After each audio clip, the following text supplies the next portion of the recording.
Hey everybody, welcome to another episode of Purple Insider. Matthew Coller here, and joining me on the show, Kevin Cole, the Unexpected Points newsletter, one of the top analytics analysts in the world. And now that our friend Eric Eager is joining the Carolina Panthers, I mean, that slides you up a notch, right? Kevin, how are you, man?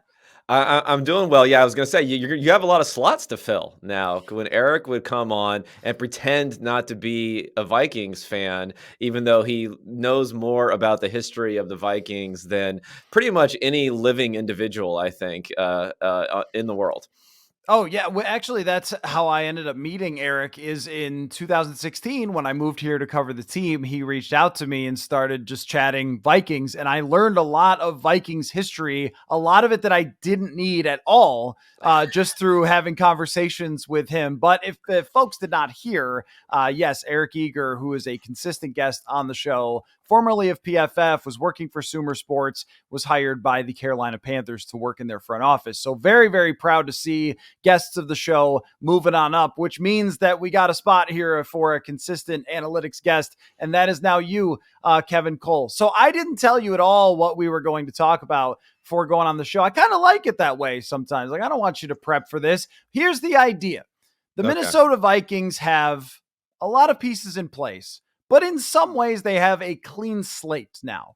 They can design their offense the way that they want to around JJ McCarthy and maybe for this year, Sam Darnold. So I want you to talk to me about what the Minnesota Vikings should consider as they build this offense around JJ McCarthy, because with Kirk Cousins, there were certain limitations. And that doesn't mean that Cousins wasn't good. And we've been over that many, many times, that they found offensive systems that fit for him when Kubiak was here. A lot of play action stuff, a lot of deep shots. And with Kevin O'Connell, there was more put on his plate, but kind of took advantage of his experience, his accuracy, his ability to throw the ball with anticipation. But now that they have a rookie quarterback, where would you begin from scratch if Kevin O'Connell called you and said, Kevin, I trust other Kevins.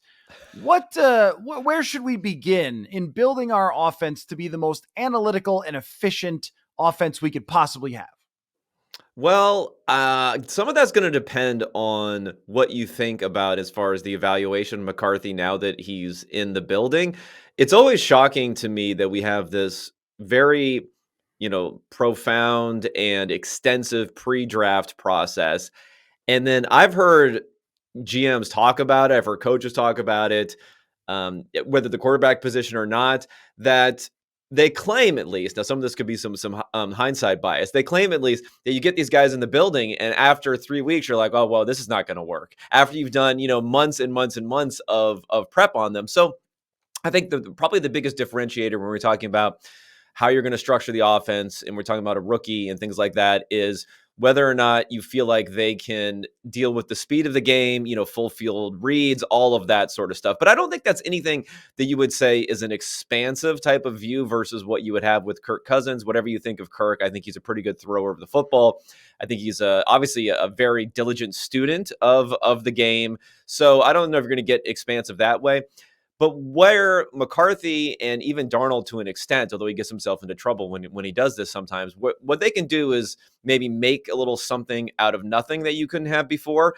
But I'm not convinced that that's something that you necessarily have to game plan for as much as just having a trump card where the play you call on, let's say, third down, most of the time is what we're talking about, the significant gains are being made, isn't going to work, but then some sort of wrinkle happens where they are able to make it work. And I think we saw that even to a degree with someone like Brock Purdy versus Jimmy Garoppolo. Every now and then he can make a play. He's not the most talented quarterback, but it's not as if they had to really call plays differently because of that, other than maybe letting them roll out sometimes. It's just you can make something happen sometimes. And I think that's what you would hope for the Vikings. You're going to get, Kirk Cousins type of play within structure and then maybe a little bit outside of structure, which is you just give them the thumbs up afterwards and say, good job doing making something out of nothing.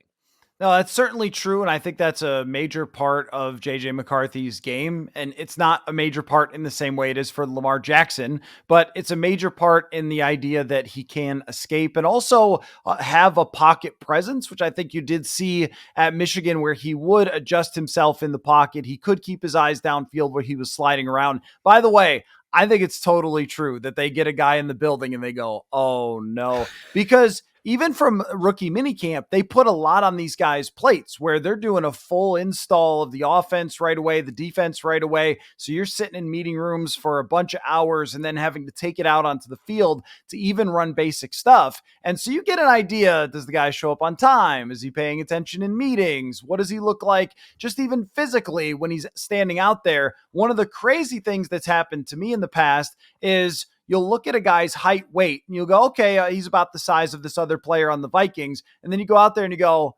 no, it doesn't look like that. Like, was it pumped up for the combine? Like, did he have batteries in his pockets when he was weighing it? Like, what happened there?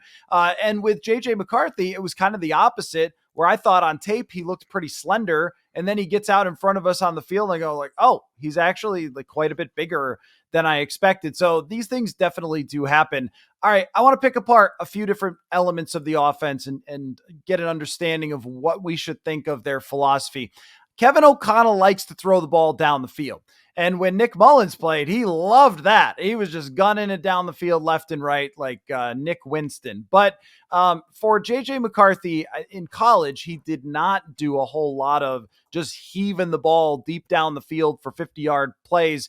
Where do we stand right now on deep balls? Because it felt like for a little while, like go back to maybe 2019, 2020, it was all deep crossers, explosive plays, and then defenses started playing differently. And now we've gone to more quick hitting short stuff. And I think it was only about 8% of Jared Goff's passes went more than 20 yards in the air. So if you're designing an offense and you're O'Connell and you like to go down the field, but defenses try to take that away, like how do we balance that?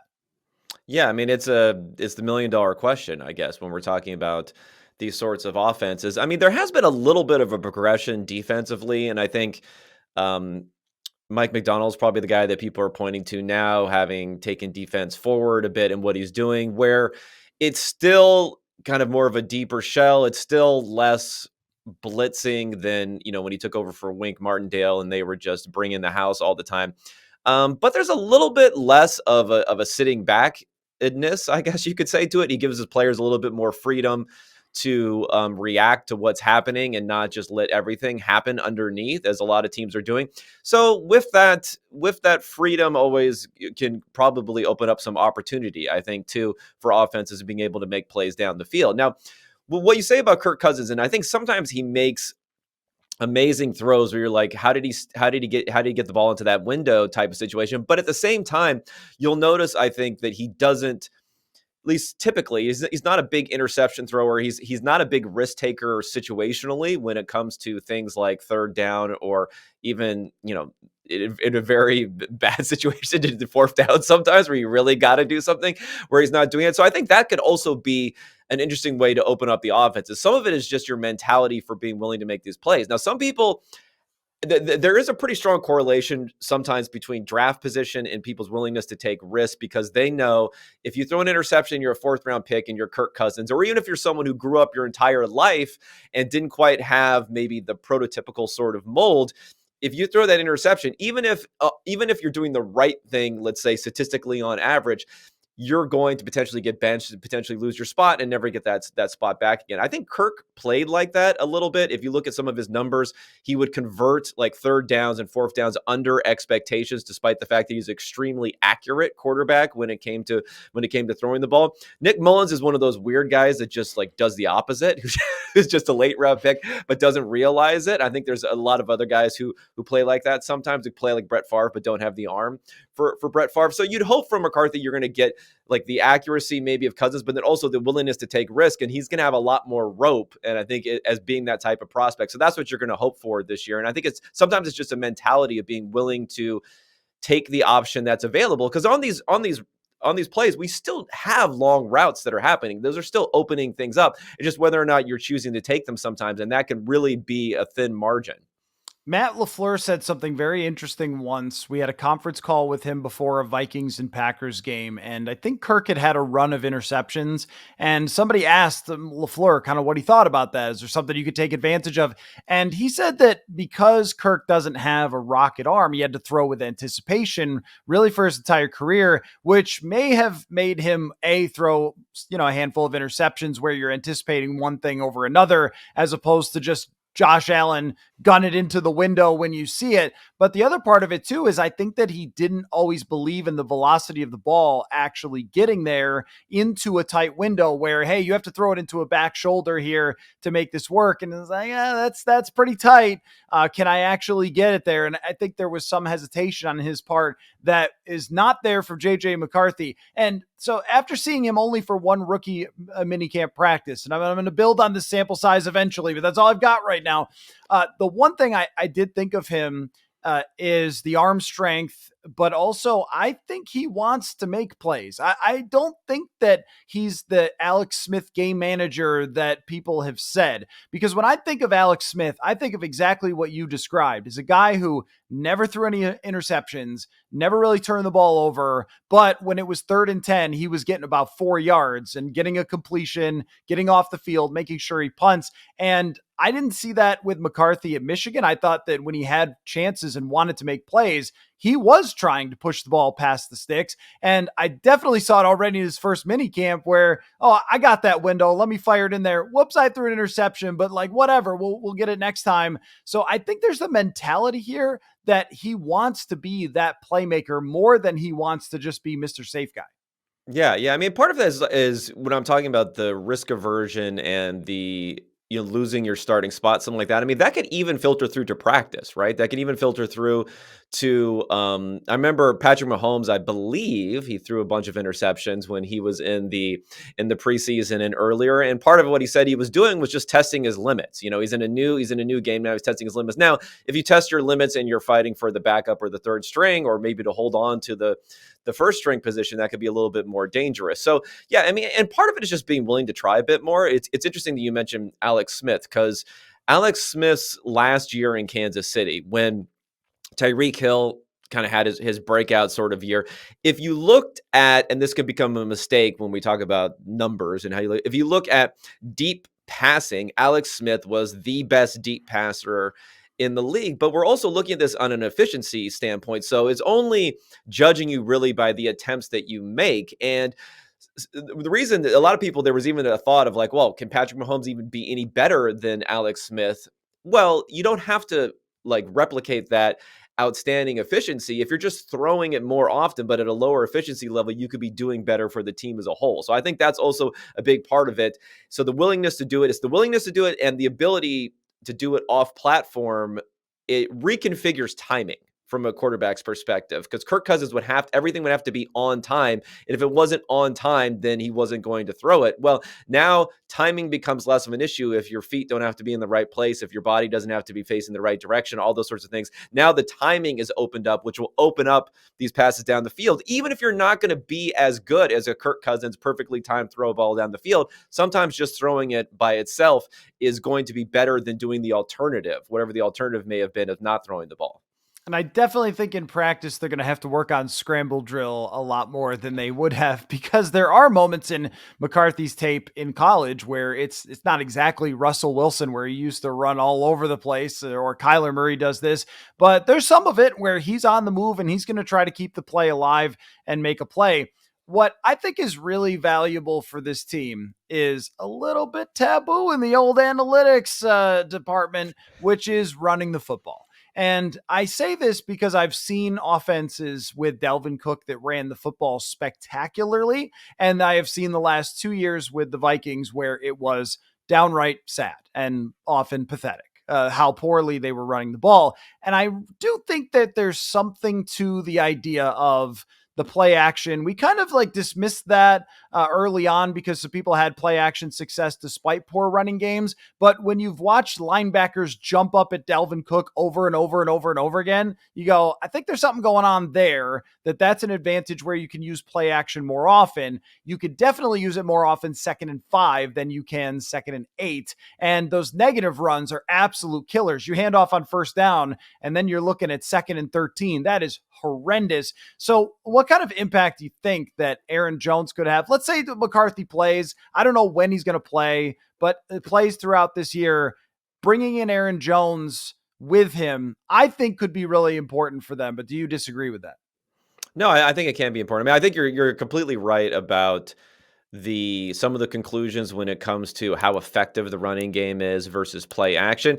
And I mean, I've talked about this a bit. Sorry, there's a little bit of an aside, but I think this is important when we're hearing these kind of analytical sort of arguments. Is it's really like a measurement error, I would say, because what you're trying to measure is the perception of of the defense, really the linebackers there, but also the coaches if they've been feeding into the linebackers. But I think it's probably more on the individual players sometimes than others. Their perception for how aggressive they have to be, or what sort of anticipation, what level of anticipation they need to have in order to stop the run. Now, as nerds who have looked at this, they're going to say, oh, well, they should have the highest anticipation for the offenses that have the highest EPA per play running the ball. And that's just not really how it works. I mean, they're saying, I want to stop Derrick Henry. They're saying, I want to stop Dalvin Cook or the Vikings when they are running a lot, things like that. So if we had a better way of measuring that perception, and again, this is something that's going on in someone's head, so maybe you could say volume times efficiency, but even that doesn't work sometimes because you fumble the ball, you lose a bunch of efficiency, all this sort of stuff. But I do think there's something to that. Obviously, there is a reaction that's affected. Now, I do believe the nerd thing where it says you don't have to establish a run, because I think on play 1 of the game, you're concerned about Derrick Henry just as much as you would be, on play 10 or 11 of the game. So I think the nerds are okay there. But I agree that it's tough to measure there. And I think it helps. I mean, it helps give quarterbacks a mental break sometimes too. And, not everyone is like Patrick Mahomes. Not everyone can sit back and then have to make a play over and over again. And where it really becomes a difference, I think, is being able to convert those 3rd downs, being able to be able to put in situations where, most of the time, if it's 3rd and 5, you're passing almost all the time, but you can maybe pick up some, you can get in position scrambling or running the ball. But if it's beyond that, it's almost 100% a passing situation. So you really do tell the defense exactly what you're going to do. And certain quarterbacks are going to perform better than others under those situations. So yeah, avoiding those types of outcomes is going to matter a lot for certain quarterbacks, and it's not going to matter as much for someone like a Mike Mahomes or a Josh Allen and these other guys who convert in those long situations. You want to give them extra attempts because you don't care as much about getting into the 3rd and 8 and 3rd and 10 situations. I think that we have done a tremendous job as analytic folk of identifying some of the major things that determine whether your team is going to be successful or not. I mean, just for example, I think that every team that's made the Super Bowls in the top 5 in passing EPA since Peyton Manning couldn't throw the ball in 2015 or something really close to that. And so if you are a super efficient and effective passing game, just overall, you have a great chance to be a Super Bowl team. And but around the margins is where a lot of things are determined in the NFL, whether you are a playoff team or whether you're a 7-win team. And I think that things like running the ball effectively are one of those margin things. They're not the thing that's going to determine, are you actually good or not? Because if you're 28th in passing expected points added, sorry, it doesn't matter if you run the ball really well, you're not going anywhere. But if you're like 7th and then you run the ball really effectively, you're going to have a pretty distinct advantage, I think, and they play off of each other at least to an extent that I think defenses have to prepare so much more for a really good run game. And I feel this way about screen games too, where running is like stolen yardage to me. You didn't do anything. You just handed off to somebody and you got 7 yards, like the easiest play in the world. I think screens are the same way. Vikings have been absolutely terrible at throwing screen passes. And you go, how can I make my quarterback's life easier? Running the ball in screens, I think, are at the top of that list.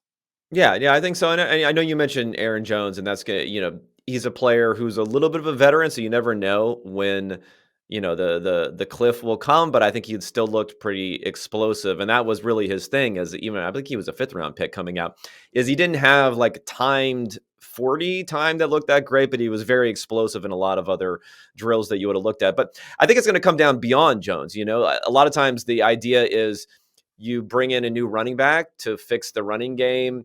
And that's, not really how it works. The running back and his efficiency is probably more dependent upon the offensive line and how the quarterback is able to attract attention and set up plays and things like that. So that probably is also true of the screen game. I mean, there's something to be said of having the ability to seamlessly catch the ball, be in the right position, take off, make a man miss, that sort of thing. That's going to boost the efficiency of the screen game. At the same point in time, you look at schemed screen games, and it's not, you couldn't throw anyone in there running back, but a lot of it's going to be based upon everything else. So I think that would really be the determinant factor of the Vikings, whether they can get better there. And I think generally when you've been really poor as far as run blocking and things are probably going to get better rather than getting worse, but you can't exactly bank on it by bringing in a new running back.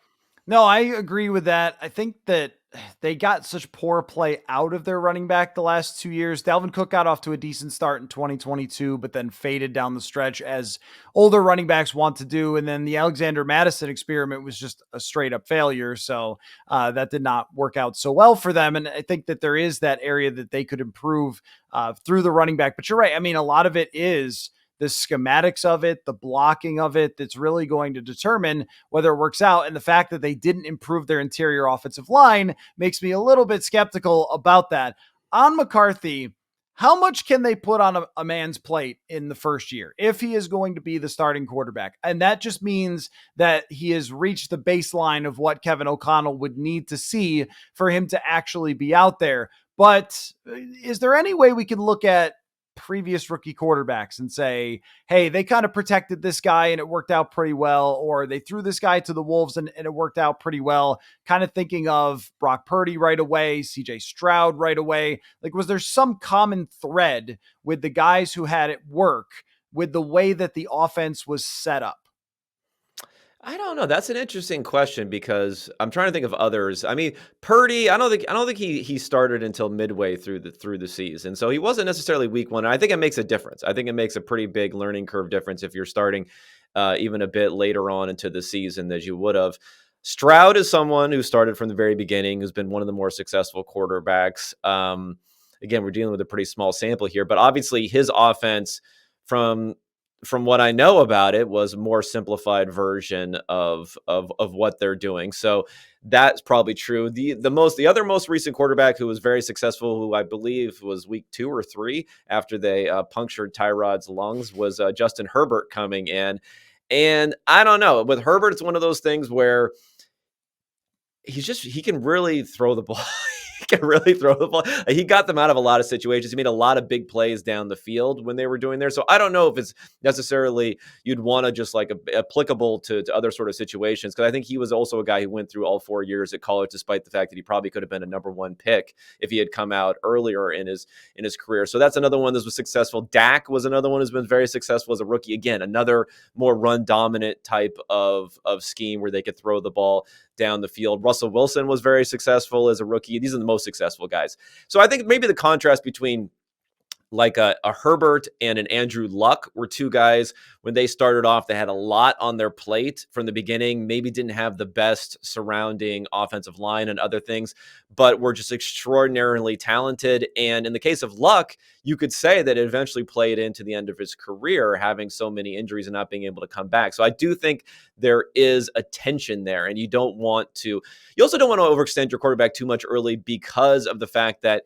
they are not going to be their best as rookies anyway. Even a CJ Stroud's rookie season, even a Justin Herbert rookie season, we're talking about guys who are like the 8th to 10th best quarterback in the league, and they can then make that subsequent jump. So I think you want to develop them without having to think you want to damage them in any sort of way, which can happen. It's probably overstated. Like the David Carrs of the world were probably just going to be not good no matter what happened.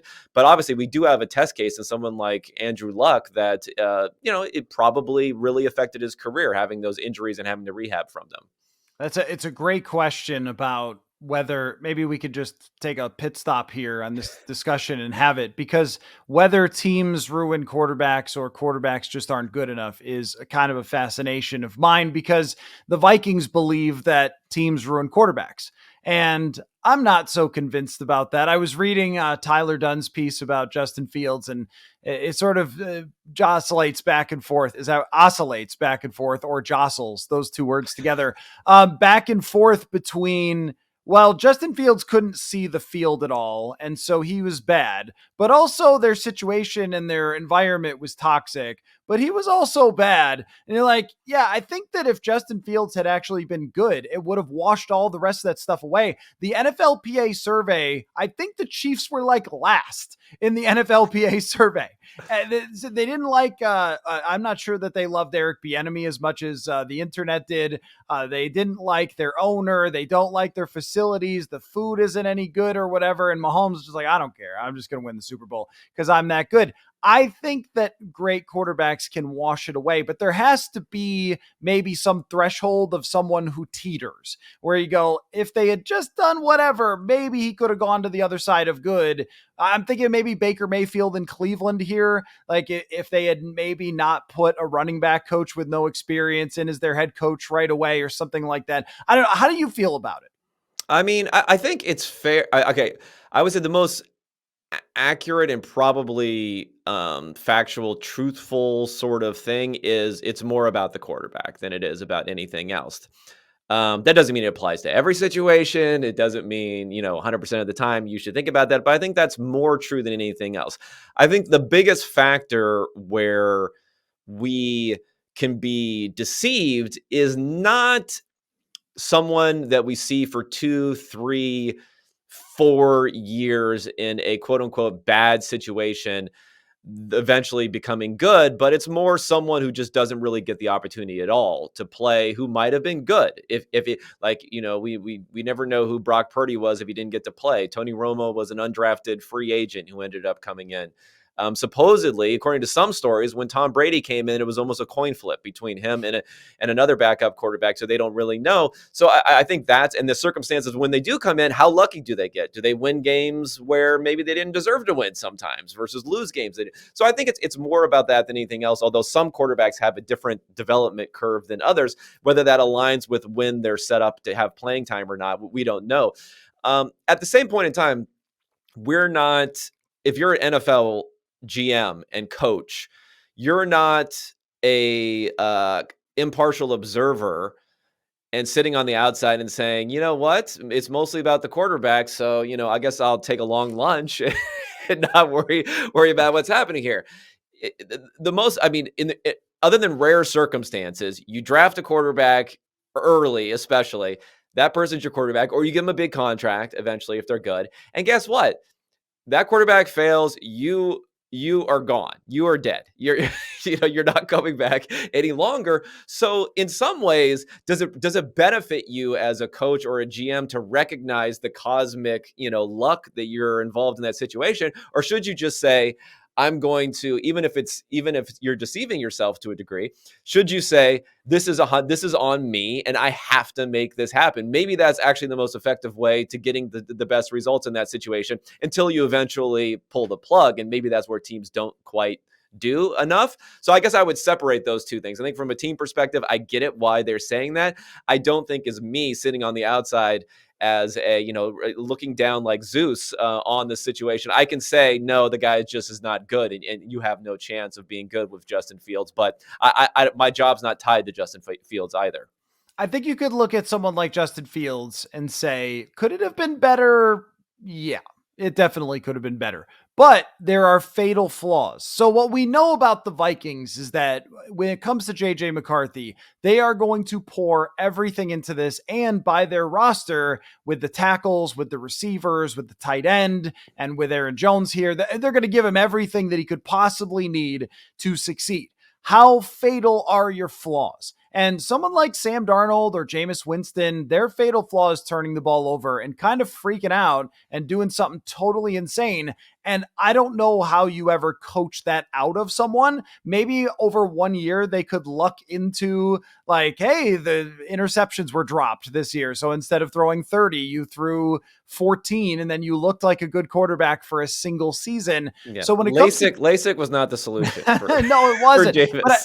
But there was that like very brief time in New Orleans where Sean Payton sort of put the reins on him a little bit or whatever, and held him back from throwing a gazillion interceptions. He still wasn't good, but he didn't do all the completely insane stuff. It's like that's not a franchise quarterback, but it's better than it was when he was just whipping the ball to anywhere and everywhere. So when it comes to McCarthy, it might come down to how much can you train as far as the decision making, and does he have something that is fatal or not? If he can't see the field like Justin Fields, and I think Justin Fields had no confidence. I mean, people use alpha dog or whatever you want to say, but I thought there was no leadership, no confidence. When he struggled, he just completely gave up, and that's not good. I don't know if that will be McCarthy or not. Strikes me as probably not, but college football is way easier. So there's these things that I can sort of guarantee you cannot coach that out of Justin Fields in no world. But the other stuff, you probably can up your odds by quite a bit by how you coach and how you build your roster. Yeah, I mean, what I would say is, and I think this comes down to for Winston, for Darnold, as you mentioned, another example of someone I think who plays similarly, but was much more talented and had a better risk calibration was someone like Tony Romo, probably when he was playing his career. I mean, even if you wanted to say, Brett Favre or whatever you wanted to say, someone like that too, is I am not sure that Jameis Winston or Sam Darnold would be a better quarterback if they weren't taking risks than they are. Like, I think in some ways they're actually well calibrated for how good they are. It's very weird when you look at Jameis Winston and his stats, and I know he had the 30 interceptions in the season and everything else. It wasn't 40, it was 30. I hope it was 30, yeah. Yes, 30-30. I was like, did he do Jose Canseco 40-40? No.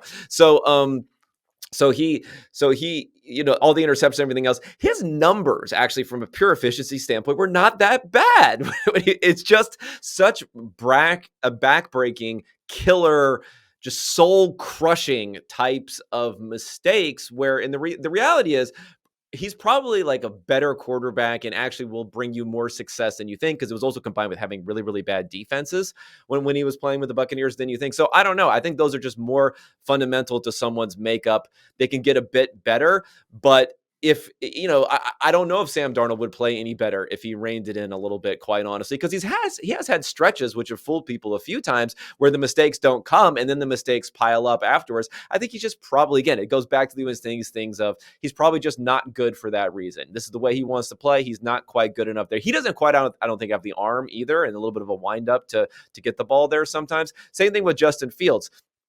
People say, oh, he needs to, take more risks or try to fit the ball in where he's not sometimes. But if he was doing that, I have a feeling that bad things would happen a lot. So he's also kind of maximizing what he's doing, but he's leaving out this huge hole for what you need to be a complete quarterback.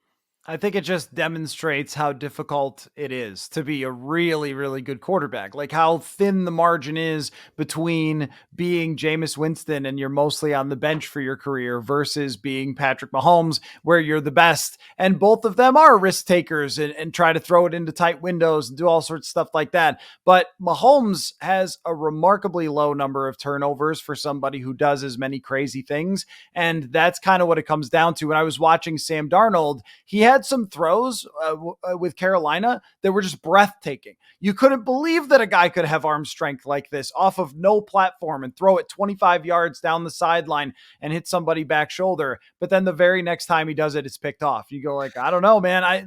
How do I tell you which one of those things was right to do and which one of those was not? And if you tweak the sliders by 5%, the guy's a star. And that's kind of just how crazy it is. As far as McCarthy, I don't know how much to use his college stuff now that he's in the NFL and looking back at it and trying to project and so forth, because it's been my philosophy to, once they're on the team, I look at them as an NFL player practice by practice, and I don't worry. I will never watch Michigan JJ McCarthy ever again.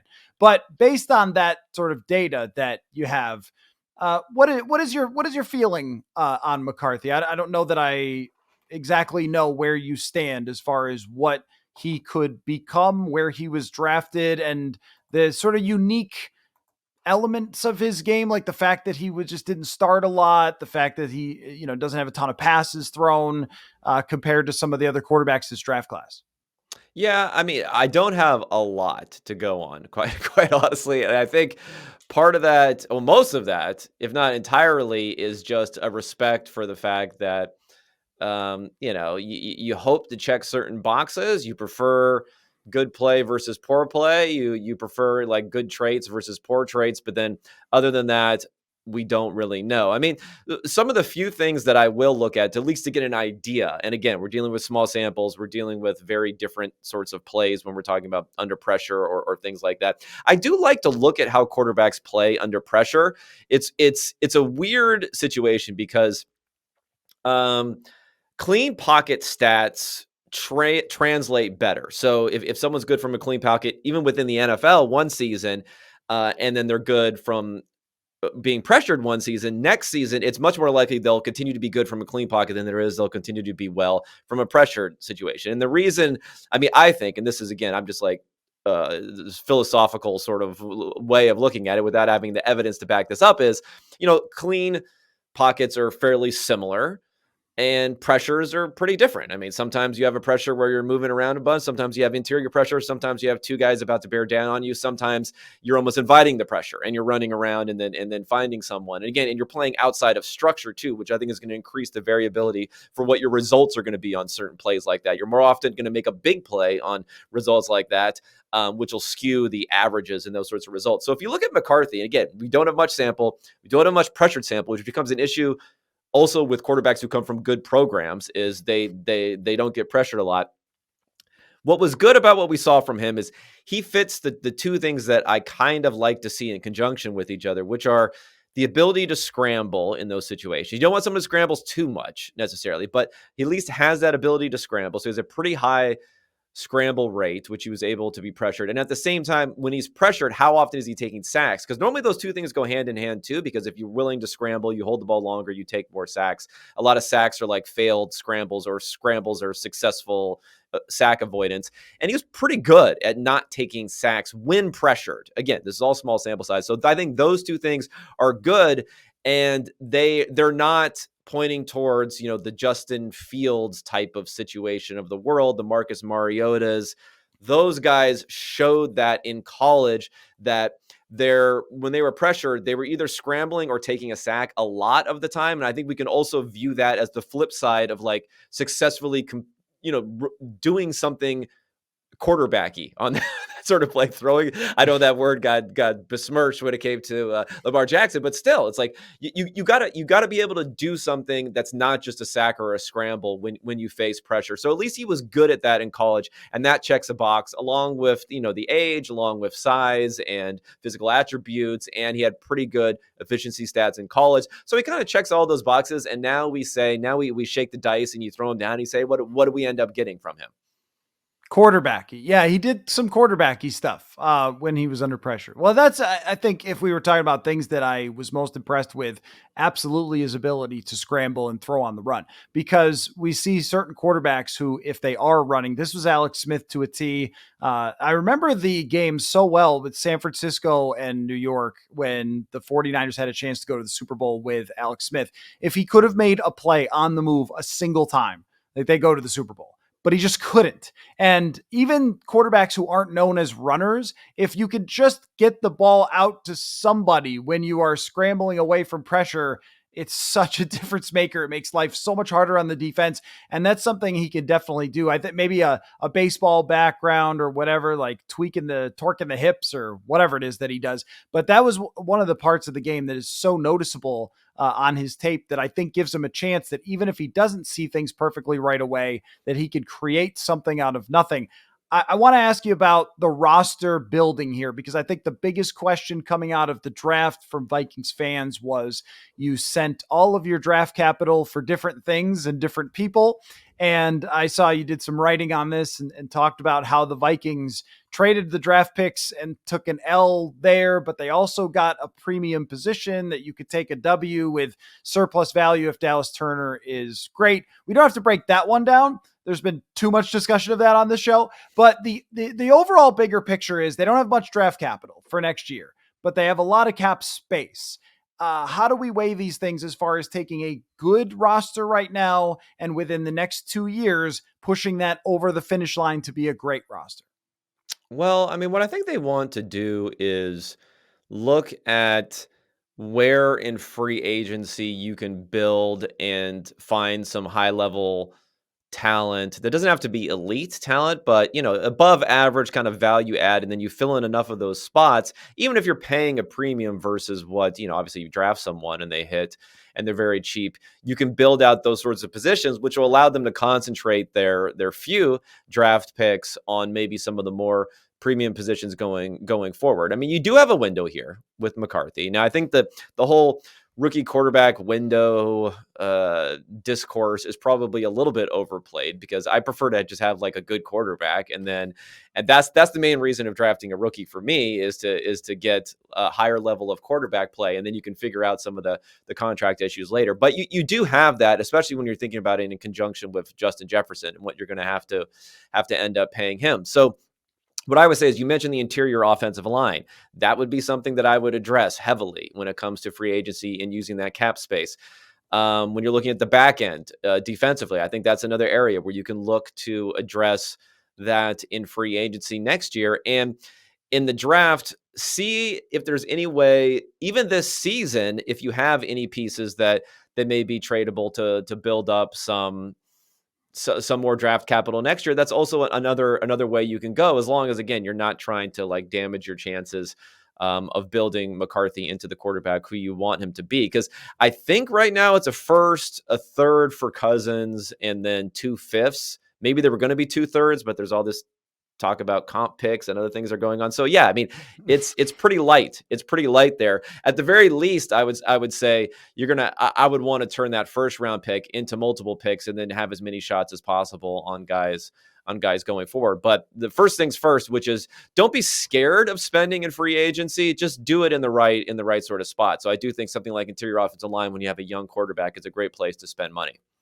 Yeah, when you say comp picks, I curl up into a ball and climb underneath the table. I just can't do it anymore. That went from something that was like, nerds are like, oh, we know about these comp picks and no one else knows, ha ha ha. And now everyone is just everything's a comp pick. Every single time a veteran's traded, it's like, oh, well, that's a comp pick next year. I'm like, well, that's not quite how it works. Like they have to take free agency off in order to get those comp picks. Like everything's just assumed to be a comp pick nowadays. So people have kind of flung all the way to the wrong direction. I think rookie contract window, we also had that. That was like, oh, we have this interesting concept of what's going on. And it was funny. I was listening to the Athletic pod, and I listened to an old one where they did this quarterback draft, and you could see how that shifted, because a few years back, I think it was Mays chose Justin Herbert above Mahomes for the number one pick. And I assume it's because of the rookie contract that he was on after having played a year or two. And now we've all been dissuaded of that. So it's funny how we go through these phases of what's going on. And yeah, I would agree. Comp pick is something that's way too, we're right down in front. It's like, it's what the Football Observer wants to sound smart to talk about, sort of thing, where now its effect is being overstated.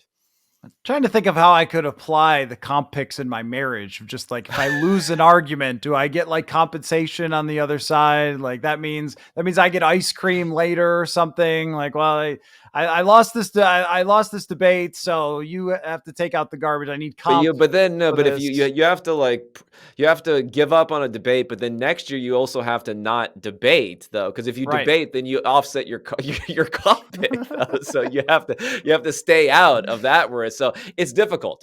You have to do like teams do, where you plan one off season where you're going to collect all your comp picks and Mm. not spend, and then going forward. So you have to plan it out in advance. It's hard work.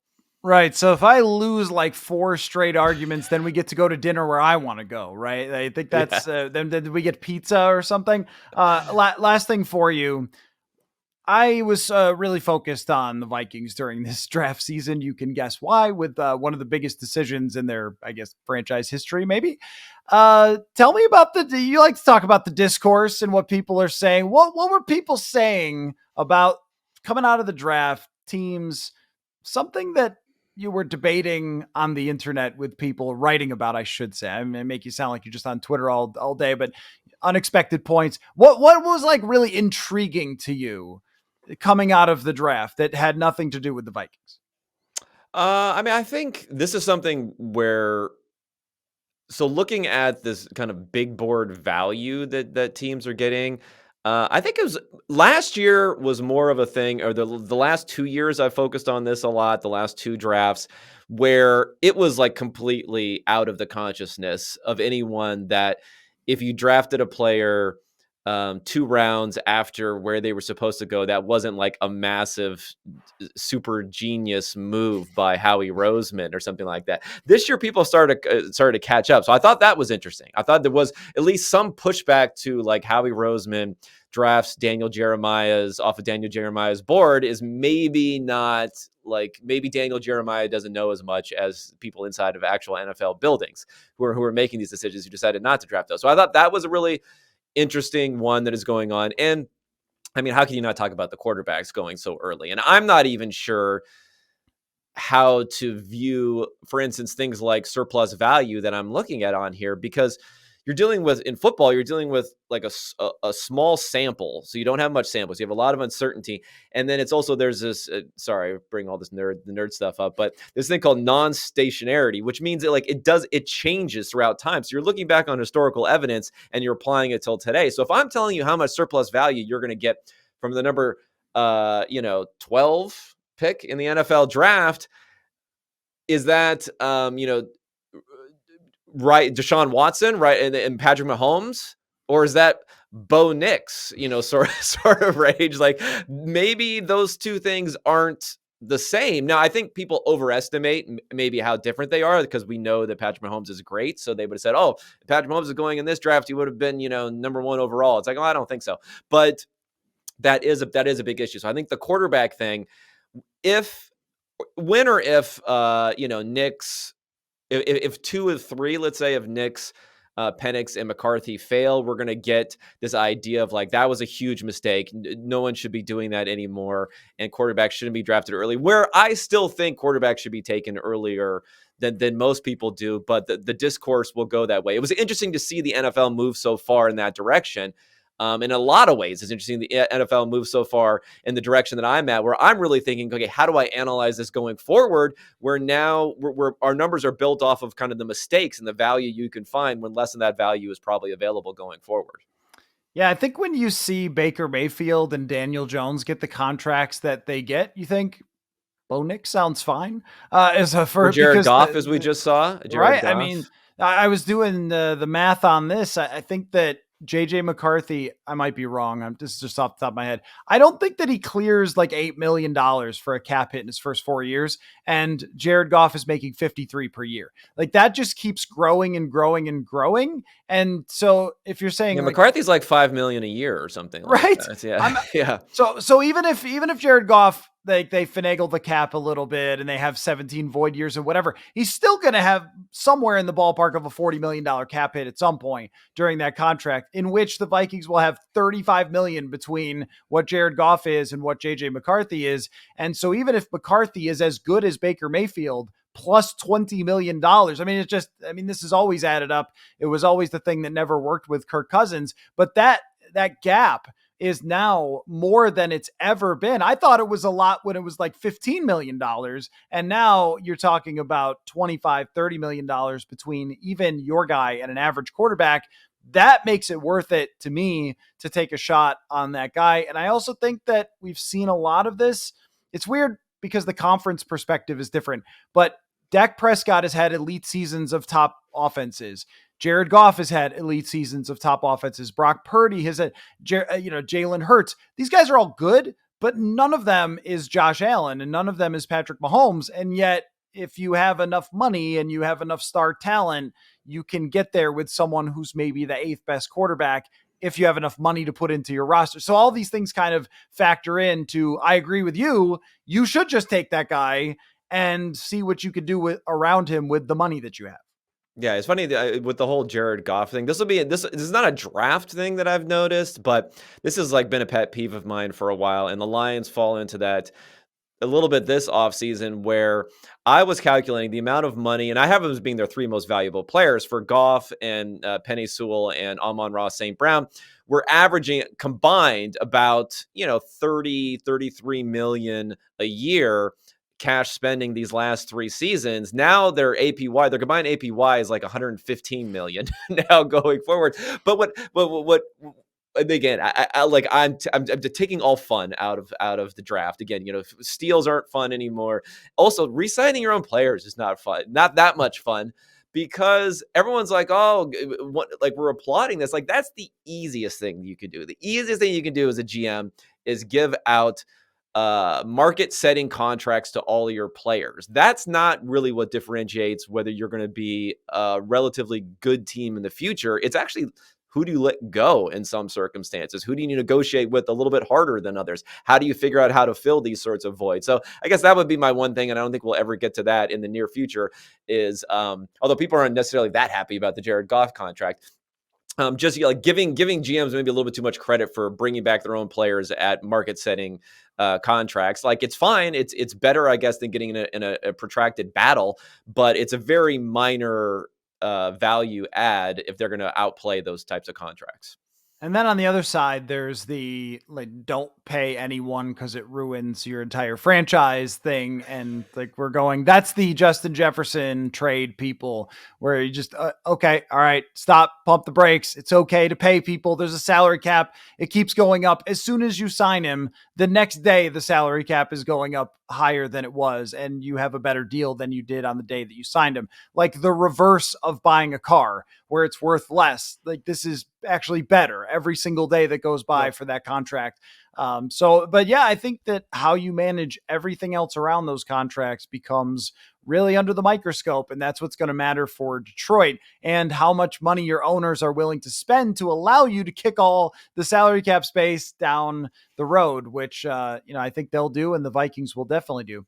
Anyway, very interesting discussion with you, Kevin. Always great to get back together with you. Unexpected Points newsletter. People should go find it. Really terrific. You are a go-to for all things studying the data of the National Football League. So I really appreciate your time, and we'll definitely do it again soon, man. Yeah. RIP, eager, but I'm ready. I'm ready to step in. Bring you in from the bullpen. Thanks, Kev.